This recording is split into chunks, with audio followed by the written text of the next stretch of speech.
함께할 궁금TV 시간입니다. 이번 시간 주제는요, 신앙생활을 굳이 교회 가서 해야 되나요? 라는 주제로 여러분과 함께합니다. 여러분, 신앙생활에 있어 꼭 교회에 나가야 할까요? 네, 나가야 합니다. 하나님의 말씀 고린도전서 12장 27절에 너희는 그리스도의 몸이요 지체의 각 부분이라고 하셨습니다. 일단 내가 그리스도인이 된다는 것은 그리스도의 몸에 들어가는 것입니다.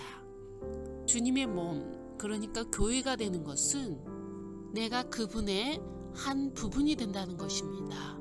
교회의 한 부분이 된다는 것이죠.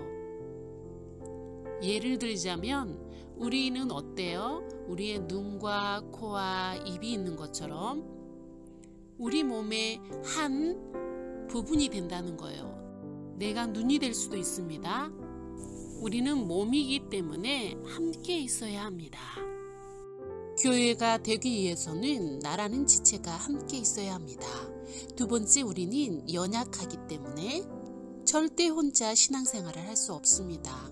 하나님의 말씀 히브리서 10장 24절에 이렇게 나와 있죠. 서로 돌아보아 사랑과 선행을 격려하며. 우리 신앙생활은 혼자 있을 때 절대로 할 수 없습니다. 말씀하는 것처럼 신앙생활은 서로 돌보면서 키워야 합니다. 예를 들면 우리가 수련회를 가거나 가족과 함께 캠프를 갔을 때 장작불을 피게 되죠. 이 장작불은 함께 있을 때 잘 타게 되는데요. 홀로 있게 되면 금방 꺼지게 됩니다. 또 어떤 분은 자신이 무교회주의라고 하면서 교회 나갈 필요가 없다, 자기가 교회다라고 하는 분이 있습니다. 혼자 예배를 드린다는 것인데요. 그런데 보세요. 성경에 보면 목사와 장로와 집사를 세우라고 말하고 있습니다. 그런데 혼자 있으면 어떻게 뽑죠? 어떻게 세우죠? 그리고 성경에서는 세례를 베풀고 성찬 예식을 거행하라고 말하고 있습니다. 이러한 예식은 혼자 할 수가 없고 서로 연합했을 때 가능한 것이죠. 또 성경에 보면 서로 용납하라고 말하고 있습니다. 그렇다면 혼자서 거울 보면서 용납할 수 있는 건가요? 우리는 성경 내용 자체가 공동체적 삶을 기반으로 하고 있다는 것을 알게 됩니다. 반대로 홀로 신앙생활을 할 수 없다는 것입니다.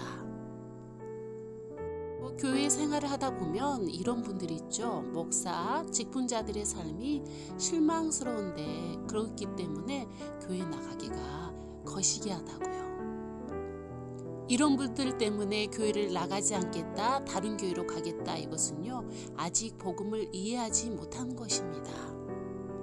복음은 무엇이라고 생각하십니까? 복음이란 죄인이 주님께 용서받아 돌아오는 것입니다.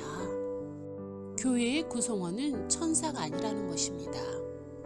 죄 많은 우리들이 용서받아서 교회에 나와서 예배한다는 것입니다.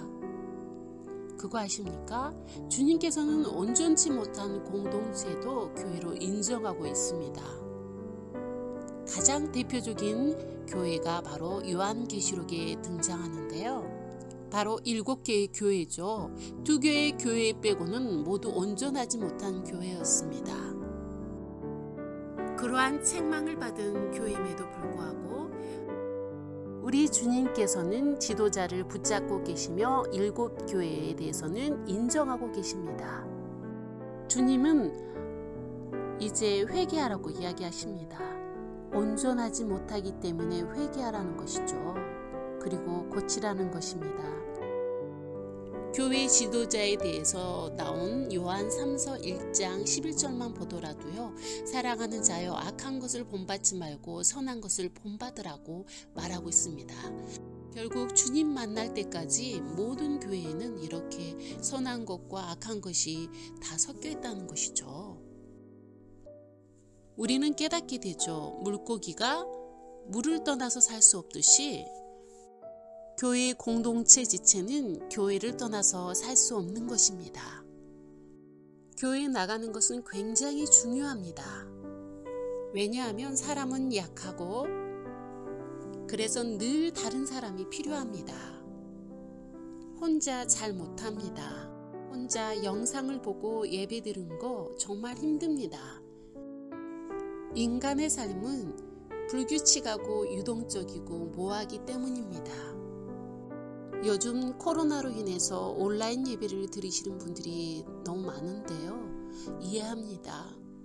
정부의 방침을 따르는 것도 중요합니다.